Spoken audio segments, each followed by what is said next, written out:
Hello प्यारे बच्चे, क्या हाल चाल। लेक्चर 8 लिक्विड सॉल्यूशन है ना। अभी तक तो कंसंट्रेशन टर्म ही चल रहा है तो मैंने आपसे वादा किया था कि हम इसको एडवांस लेवल तक ले चलेंगे, इसलिए थोड़ा टाइम लगेगा, थोड़ा पेशेंस रखना पड़ेगा, क्योंकि आप बहुत अच्छे कॉन्सेप्ट सीखोगे तो उसके लिए टाइम लगता है। लेक्चर 8 में स्टार्ट करते हैं calculation of pH of solution, है ना मेरे भाई। तो देखो, आयनिक इक्विलिब्रियम में अपन पीएच का डिस्कशन किए थे, तो हम बोलेंगे कि भाई pH can be calculated by, pH का जो फॉर्मूला होता है वो होता है minus log H plus concentration. तो एच प्लस कॉन्सेंट्रेशन ये हमें मिल गया, तो हम ये भी बोल सकते हैं कि H plus concentration equal to 10⁻⁻⁻, है ना। तो H प्लस कॉन्सेंट्रेशन है क्या एक्चुअल में? हम बोल सकते हैं मोलारिटी ऑफ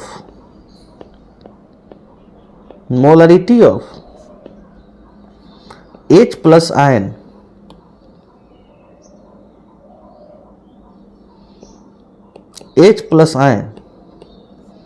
इन सॉल्यूशन के अंदर H प्लस आयन की मोलारिटी को बताता है। ठीक है भाई। अब हमसे एक क्वेश्चन दिया, 10⁻⁻² मोलारिटी दिया है HCl, कैलकुलेट पीएच। तो भाई पीएच इक्वल टू हम क्या बोलेंगे कि भाई HCl जो था सर, एक्वस पानी के अंदर H plus and Cl minus में टूट गया, है ना। आप चाहो तो इधर एक्वस लिख सकते हो, आप चाहो तो एक्वस लिख सकते हो, है ना। इसको तो हम पानी के अंदर डाले, डिसोसिएट किए, तो Cl माइनस में टूट गया, है ना। अब ये मेरा 10⁻⁻² मोलर था, तो ये इसके 1 मोल से 1 मोल बना, तो इसके 10⁻² से ये भी क्या होगा 10⁻², ये भी क्या होगा 10⁻²। ठीक है भाई। तो pH इक्वल टू क्या होगा, माइनस लॉग H प्लस की कॉन्सेंट्रेशन और माइनस लॉग H प्लस की कॉन्सेंट्रेशन 10⁻⁻², और डेट इज ये क्या हो जाएगा 2 आंसर। तो भाई आपको पता है HCl तो एसिड है, तो 7 से तो कम ही होगा, तो आंसर क्या हो गया -2।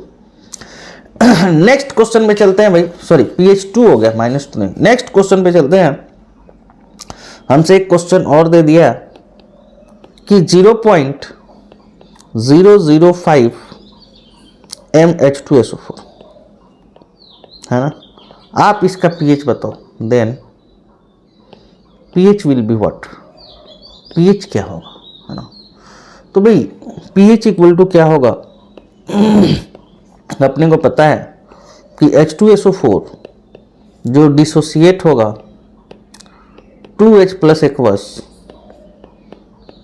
SO4 -2 एक्वस, है ना।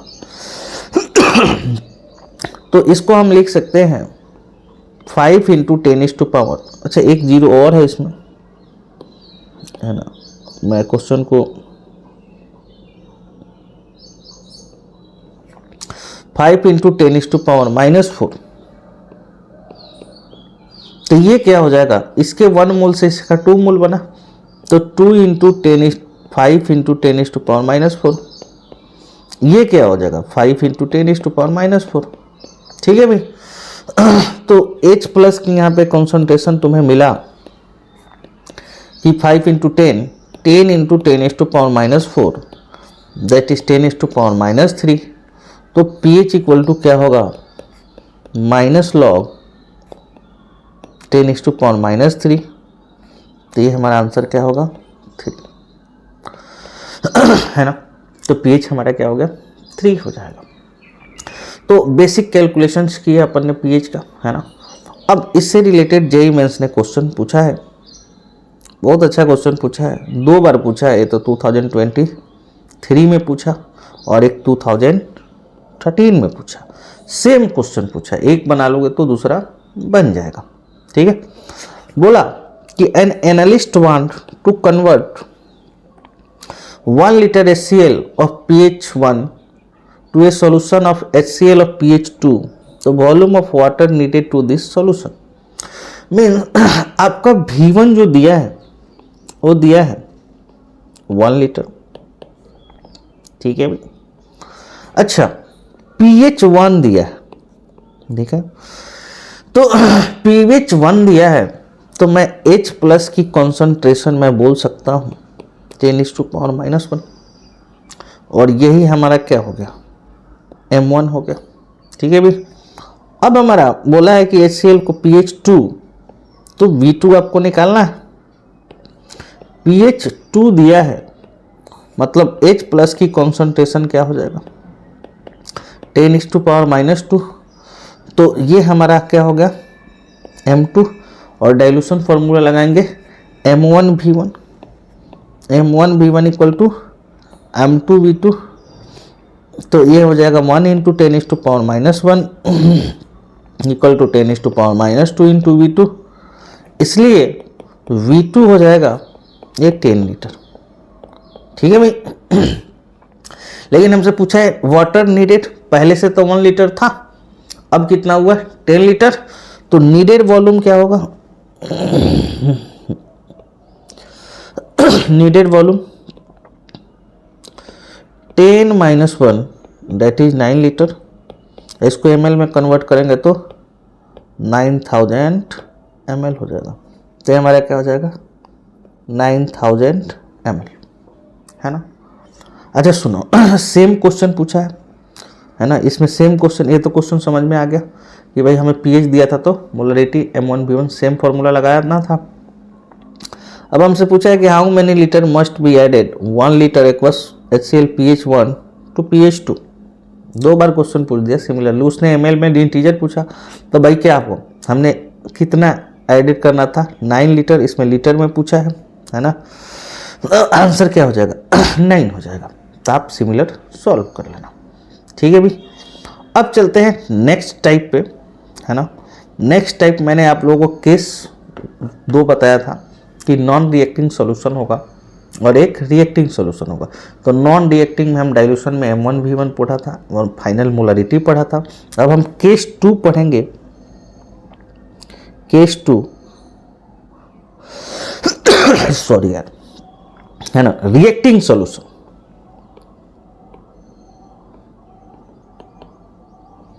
रिएक्टिंग सॉल्यूशन, बट इसके अंदर मैं एक छोटा सा बात बताऊंगा, इसके अंदर केस 2 के 1 पार्ट में पढ़ेंगे कि no precipitate is form, no PPT is form, है ना, कि जब भी रिएक्शन होगा तो कोई प्रेसिपिटेट फॉर्म नहीं हुआ, कोई भी रिएक्शन हुआ प्रेसिपिटेट क्या होता है, जो इनसॉल्युबल पार्टिकल होता है, और इनसॉल्युबल पार्टिकल क्या होता है कि जो उसमें घुलेगा नहीं, या तो ऊपर या नीचे, जनरली नीचे जाके क्या होता है बैठ जाता है, वो आयन में डिसोसिएट नहीं होता। तो जब भी कोई रिएक्शन हुआ तो वही रिएक्शन में क्या हुआ कि प्रेसिपिटेट नहीं बना, है ना, प्रेसिपिटेट नहीं बना। तो सबसे पहले हम इसका स्टेप 1 करेंगे, है ना, कुछ रूल है इसका। रूल नंबर 1, राइट रिएक्शन, आपको रिएक्शन लिखना है एंड उसको बैलेंस करना है, रिएक्शन एंड बैलेंस इट। आप रिएक्शन लिखो और उसे बैलेंस करो। सेकेंड पॉइंट में मैं बोलूंगा फाइंड मोल और millimole of each reactant and decide limiting reagent, है ना। आपको पहले रिएक्शन लिखना है, फिर उसको बैलेंस करना है, और आपको मिलीमोल या मोल फाइंड आउट करो, है ना। यदि वॉल्यूम ml में दिया है तो मिलीमोल, और लीटर में दिया है तो मोल फाइंड आउट करो। और थर्ड पॉइंट पूछा है use stoichiometric coefficient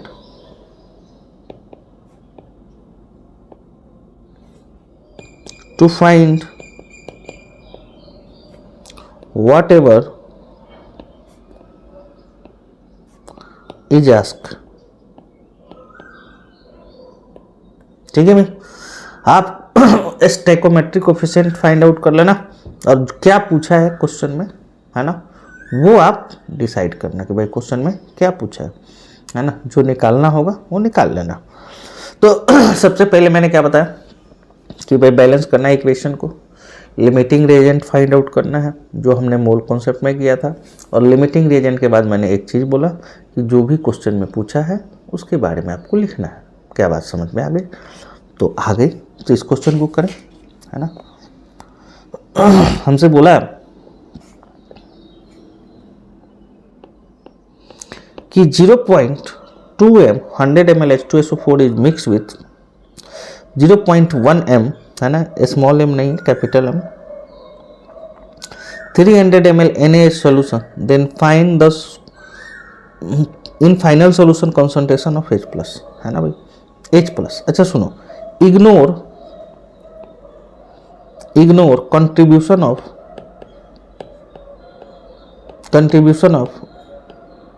H plus या OH minus from H2O because H2O is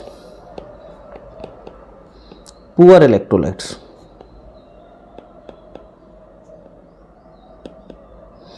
H2 क्या है? एक पुअर इलेक्ट्रोलाइट्स है ना, उसकी कंट्रीब्यूशन को हमें क्या करना है? इग्नोर करना। तो भाई हम पहले रिएक्शन लिखेंगे H2SO4 प्लस NaOH, है ना, तो क्या होगा Na2SO4 प्लस H2O। रिएक्शन लिख लिया, इसको मैं बैलेंस करूंगा, दो हाइड्रोजन है, एक सल्फर 4 ऑक्सीजन एक 5 ऑक्सीजन, 4 ऑक्सीजन एक 5 ऑक्सीजन, है ना, एक सोडियम इधर 2 सोडियम, तो इसको हम 2 से मल्टीप्लाई कर देंगे, है ना, थोड़ा बढ़िया से लिख दूं, इसको मैंने 2 से मल्टीप्लाई किया, सोडियम 2 तो हो गए लेकिन ऑक्सीजन ये बढ़ गया, ये हो जाएगा। ठीक है भाई, अब तुम देखो इनिशियली ये 0.2 इंटू 100 ml H2SO4 दिया है, तो भाई मैं इसका मोल बता सकता हूँ, मोलारिटी और वॉल्यूम दिया है, तो इसका मोल कितना होगा? 0.2 इंटू 100, ये होगा 20 मिलीमोल, 20 मिलीमोल। ठीक है, सिमिलरली 0.1 तो ये हो जाएगा 30 मिलीमोल, है ना, m मोल लिख दूंगा, ये 0 अब फाइनली क्या होगा? अच्छा तुम सोचो, ये लिमिटिंग रिएजेंट 30/2 15 हो गया, ये 20/1 20 हो गया, मतलब सिंपल सी बात है कि इसके 1 मोल इसके 2 मोल से रिएक्ट कर रहा है, तो लिमिटिंग रिएजेंट हमारा क्या होगा? ये हो गया। मीन्स फाइनल रिएक्शन में, है ना, इसके 2 मोल से 30 किया तो 1 मोल से 15 किया, सिंपल सी कैलकुलेशन है।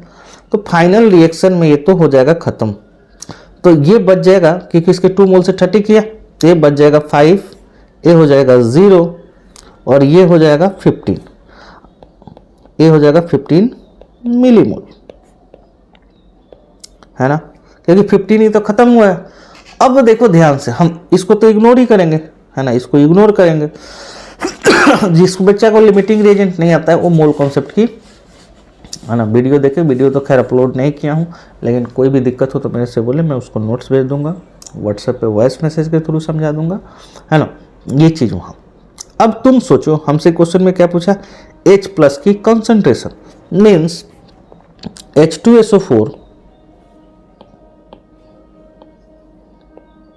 H2SO4 बचा कितना? 5 मिलीमोल, m मोल लिख देता हूँ, मिलीमोल, है ना, ये मिली समझना। तो तुम सोचो H2SO4 ये डिसोसिएट होगा तो 2H plus aqueous NaSO4 minus 2 aqueous, तो इसके 5 मिलीमोल से इसका क्या बोलेगा 10 मिलीमोल। तो H प्लस की कॉन्सेंट्रेशन क्या हो जाएगा 10 अपन टोटल वॉल्यूम क्या हो गया 100 ml प्लस 300 ml 400 ml, तो 0.025 m हो जाएगा।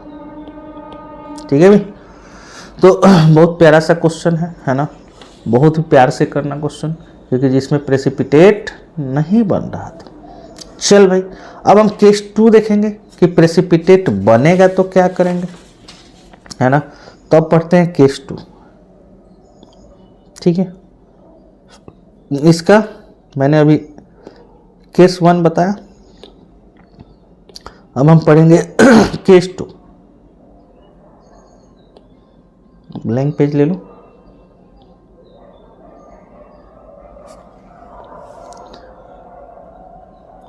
ब्लैंक पेज, मोर टेम्पलेट्स, ब्लैक पेज चाहिए ना अपने को।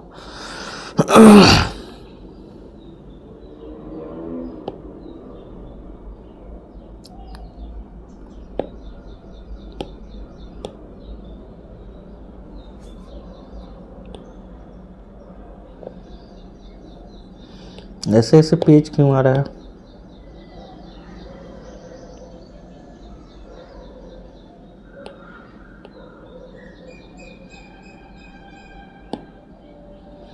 चलो आ गया पेज तो ऐसे ही। अब हम केस 2 पढ़ेंगे, है ना। देखो केस 2 के अंदर पहले ए पढ़ा था प्रेसिपिटेट नॉट फॉर्म, अब इसका बी पढ़ेंगे। बी व्हेन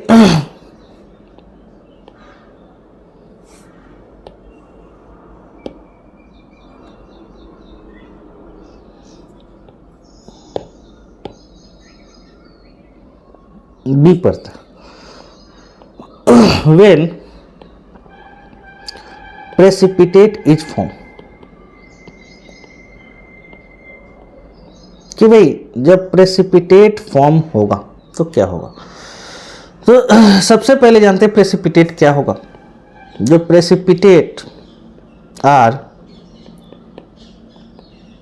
दो सब्सटेंस which are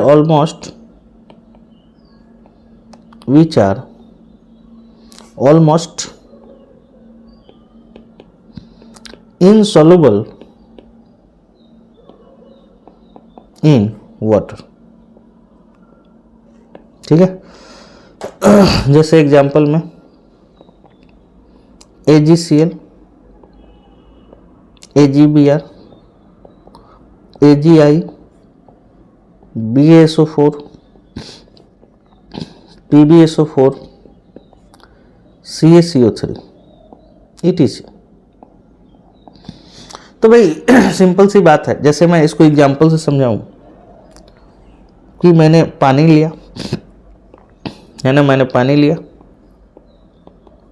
ठीक है, और इसमें मैंने NaCl को डाल दिया, नमक को डाल दिया, तो पानी के अंदर ये Na प्लस में टूट जाएगा, ये Cl माइनस में टूट जाएगा। ठीक है भाई, तो ये आयन में क्या हो गया ब्रेक हो गया। लेकिन मैं इसी पानी के अंदर मैंने AgCl को डाल दिया, तो बेचारा AgCl टूट के नहीं नीचे जाके बैठ जाता है और ये इनसॉल्युबल हो जाता है, और जो इनसॉल्युबल हो जाता है उसी को हम बोलते हैं प्रेसिपिटेट, जिसको छोटे मतलब सिंबल से PPT लिख देते हैं कि प्रेसिपिटेट बना। तो भाई सिंपल सी बात है कि भाई प्रेसिपिटेट, है ना, आयन में कन्वर्ट नहीं होते हैं, आयन में वो कंट्रीब्यूशन नहीं देते हैं। तो हम एक चीज़ बोल सकते हैं, मैं एक चीज़ बोलूँगा, do not precipitate, do not dissociate,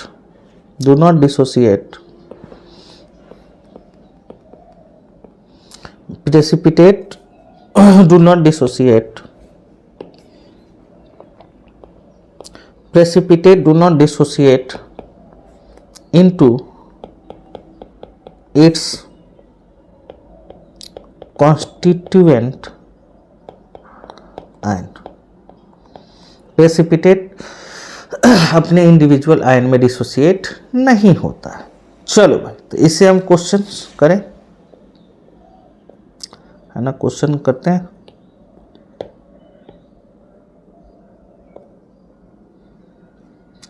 question है कि 200 ml 0.1 m NaCl is mixed with 100 ml 0.2 m AgNO3 in the solution. Find molarity of all ion. तो मोलरिटी ऑफ ऑल आयन के बारे में बताना है। तो भाई NaCl हमने रिएक्ट किया है किससे भाई? AgNO3 से। तो AgCl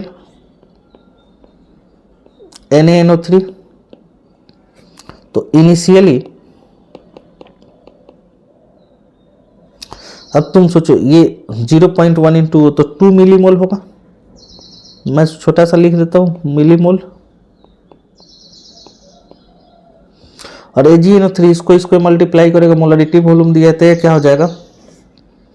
ये 20 हो गया और ये कितना हो जाएगा? ये भी 20 मिलीमोल हो जाएगा।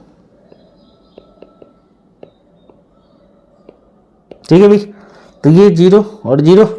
तो फाइनली यदि हम लिमिटिंग रिएजेंट बताऊं तो ये 20/1, ये 20/1 दोनों सेम है। तो फाइनल तो ये भी 0 हो जाएगा, ये भी 0 हो जाएगा।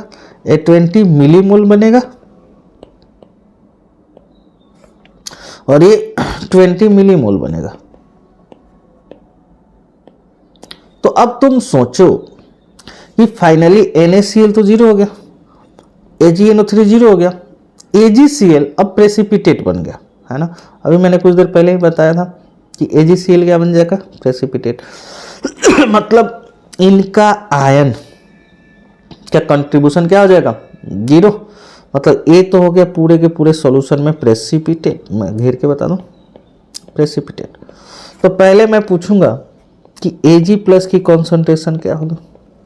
तो बोलेंगे सर इसके कारण तो 0 था, ये प्रेसिपिटेट बना, आयन में टूटा ही नहीं, तो कॉन्सेंट्रेशन क्या हो जाएगा? 0। दूसरा सर Cl- की कॉन्सेंट्रेशन, सिंपल सी बात है सर, इसके कारण Na+Cl- तो 0 था फाइनली, और ये तो प्रेसिपिटेट बना लिया, टूटा ही नहीं, तो कॉन्सेंट्रेशन क्या होगा? 0। थर्ड मेरे से पूछेगा कि सर Na+ की कॉन्सेंट्रेशन क्या होगी, है ना। अब तुम सोचो इसके कारण तो 0 है, लेकिन इसके कारण है, तो इसके कारण क्या हो जाएगा भाई? हमारे 20 मिलीमोल, क्योंकि NaNO3 Na+ और NO3 में टूटेगा। NaNO3 को यदि तोड़ेंगे तो Na+ NO3- तो 20 मिलीमोल तो हो जाएगा, और वॉल्यूम कितना हो जाएगा? 100 ml ये और 200 ml, तो 300 ml। तो ये हम करेंगे तो 1/50 मोलर हो जाएगा। और फोर्थ मैं बोलूं कि सर NO3- की क्या होगा? NO3- के क्या होगा? तो भाई वही हो जाएगा 20/300, 1/50 मोलर हो जाएगा। तो भाई सिंपल सी लॉजिक था, है ना। अपन बहुत प्यार से इस क्वेश्चन को कर लिए, इस क्वेश्चन को बहुत ही प्यार से कर लिए, और बहुत ही आसान क्वेश्चन था। नेक्स्ट सिमिलर क्वेश्चन है, और मैं चाहता हूं कि सिमिलर जो क्वेश्चन हो उसको करने का कोई फायदा नहीं है ना भाई।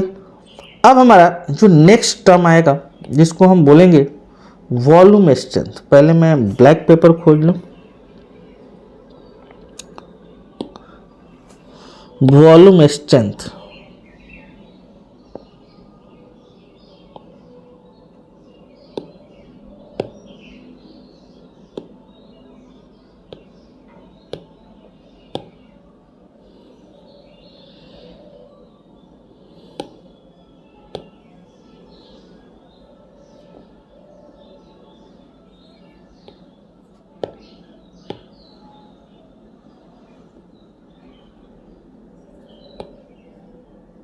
चलो यही मिलता है। अब कोई बताएगा कि वॉल्यूम स्ट्रेंथ क्या होता है?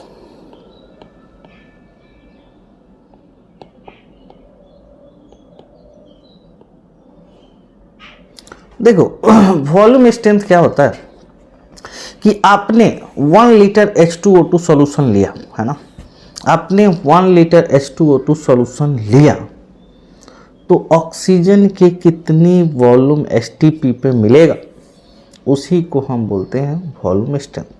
तो मैं बोलूँगा, पहले डिफाइन कर देता हूँ। It is denoted by V, ठीक है। It is define, it is defined as the volume in liter of O2 gas obtained at STP,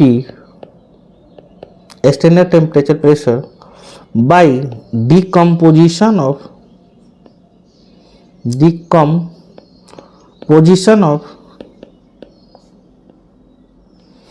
1 liter H2O2 solution, H2O2 solution कि भाई 1 लीटर H2O2 सॉल्यूशन से है ना STP पर जितना oxygen की वॉल्यूम मिलेगा वही हमारा क्या होता है, वॉल्यूम स्ट्रेंथ। जैसे तुम देखो, मैंने इसको समझाया कि यदि बैलेंस कर दूं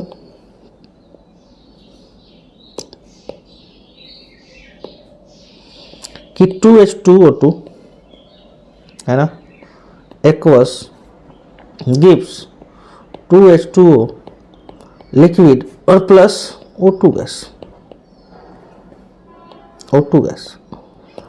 तो भाई इसके 1 लीटर को हम डिकम्पोज करेंगे तो इसका कितना वॉल्यूम मिलेगा, इसी को हम क्या बोलते हैं, वॉल्यूम स्ट्रेंथ। ठीक है भाई, अब थोड़ा सा डिटेल में पढ़ते हैं कि आखिर वॉल्यूम स्ट्रेंथ और मोलरिटी में क्या रिलेशन है, वॉल्यूम स्ट्रेंथ और नॉर्मलिटी में क्या रिलेशन है, वॉल्यूम स्ट्रेंथ और दो ही चीज़ है जनरली, मोलरिटी और नॉर्मलिटी। तो हेडिंग डालेंगे रिलेशन बिटवीन, चलो नेक्स्ट पेज पे पढ़ा देता हूँ। Relation between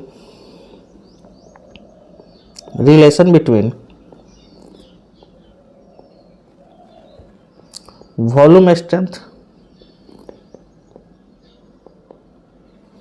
molarity and normality.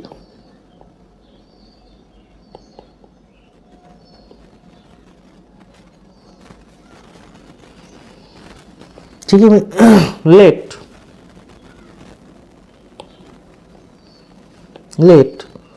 1 liter of H2O2 solution having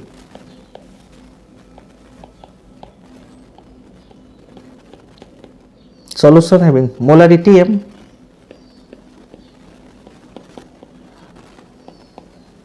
and normality N, normality N is given।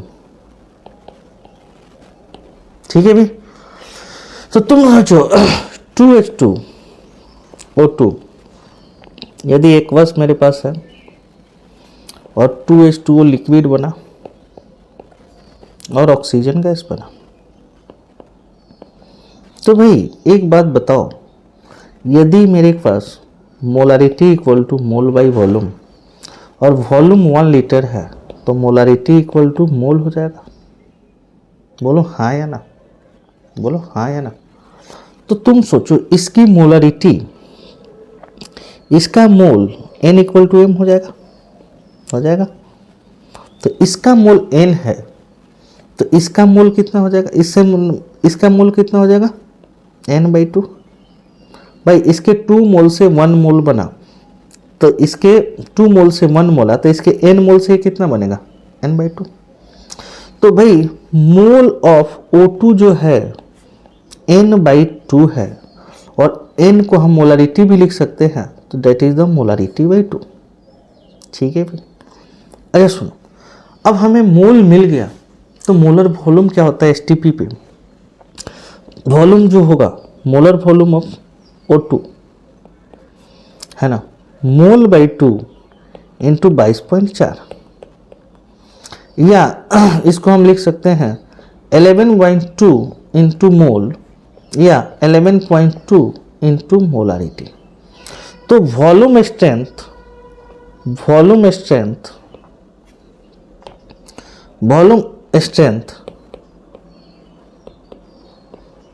10th of H2O2 equal to होगा 11.2 इंटू मोलारिटी, है ना। आपको पता है कि 1 मोल का वॉल्यूम STP पे कितना होता है, 22.4, खैर 22.7 भी होता है ना, लेकिन हमें 22.4 ही है ना। आपको क्वेश्चन में गिवन होगा मोलर वॉल्यूम, जैसे आपको निकालना होगा। तो भाई अब हमने क्या निकाल लिया कि मोलारिटी, क्योंकि हमने वॉल्यूम कितना माना था 1 लीटर, वॉल्यूम हमने क्या माना 1 लीटर, और जब वॉल्यूम 1 लीटर माने तो मोलारिटी और मोल क्या हो गया सेम। तो भाई इसका n मोल था तो इसका n/2, तो भाई 1 मोल का वॉल्यूम 22.4, इसलिए n/2 का होगा 22.4 इंटू n/2, और हम n को मोलारिटी लिख सकते हैं, है ना। तो ये हो गया मोलारिटी। अब हमारे पास हुआ कि नॉर्मलिटी। अब हमें पता है कि नॉर्मलिटी इक्वल टू क्या होता है, molarity into n factor. Normality equal to क्या होगा, मोलारिटी इंटू n फैक्टर। तो भाई n factor molarity equal to क्या होगा, नॉर्मलिटी बाई n फैक्टर। अच्छा, H2O2 का n फैक्टर कितना हो जाएगा, 2 होता है। देखो n फैक्टर कैसे निकालेंगे, हमें पता है कि ये पेरोक्साइड में -1 में होता है और ये 0 में है। यदि ऑक्सीजन ले लो तो 0 में है ना भाई। या तो भाई सिंपल सी लॉजिक है, यदि हम बात करें तो कि भाई 1 ऑक्सीजन के लिए 1 की चेंजिंग, 2 ऑक्सीजन के लिए 2, तो n फैक्टर कितना हो जाएगा 2, n फैक्टर कितना हो जाएगा 2। तो हम बोलेंगे वॉल्यूम, ये रिलेशन में क्या होगा, volume strength of H2O2 equal to 11.2 into molarity के जगह पर हम नॉर्मलिटी बाई 2 रख देंगे, ये हो जाएगा 5.6 इंटू नॉर्मलिटी। तो भाई वॉल्यूम स्ट्रेंथ का फॉर्मूला नॉर्मलिटी के फॉर्म में ये हो गया, और ये हमारा नॉर्मल हो गया मोलारिटी के फॉर्म में 11.2। तो इससे रिलेटेड एक क्वेश्चन है ना, इस क्वेश्चन को करो, PMT ने पूछा है ना। PMT मतलब नीट ने पूछा है कि calculate volume strength of 1.5 normal H2O2 solution है। भाई 1.5 नॉर्मल H2O2 सॉल्यूशन दिया है। तो भाई सिंपल सी बात है, वॉल्यूम स्ट्रेंथ क्या था, वॉल्यूम स्ट्रेंथ अभी मैं नॉर्मलिटी के बारे में बताया, वॉल्यूम स्ट्रेंथ नॉर्मलिटी इंटू 5.6, तो नॉर्मलिटी दिया है 1.5 इंटू 5.6, है ना। तो ये हो जाएगा, कैलकुलेट करोगे 8.4, तो ऑप्शन हमारा क्या हो जाएगा, सी हो जाएगा, है ना। तो इस लेक्चर में हम लोगों ने कवर किया वॉल्यूम स्ट्रेंथ और जो मोलारिटी ऑफ मिक्सिंग था, जिसमें pH कैलकुलेशन किया और रिएक्टिंग और नॉन रिएक्टिंग कैलकुलेशन किया। तो चलो फिर मिलते हैं नेक्स्ट लेक्चर में। आज इतना ही, कोई डाउट हो तो ज़रूर पूछ लेना।